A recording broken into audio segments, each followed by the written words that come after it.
como veneno de alacrán este daño, como leche materna esta noche que llega a confundirme con sus avispas, a reventarme con sus creencias de odio, a adelgazar mi piel con su lengua cortada. Ahora que estoy aquí, como una isla sin bosque, con una piedra de jade debajo de la lengua, como un ojo de púrpura que despierta bajo el viento helado,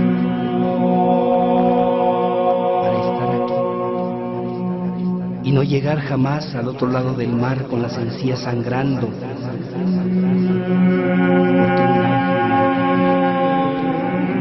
ha dicho que el siglo del espía no ha muerto.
Saita Taneja, Tania,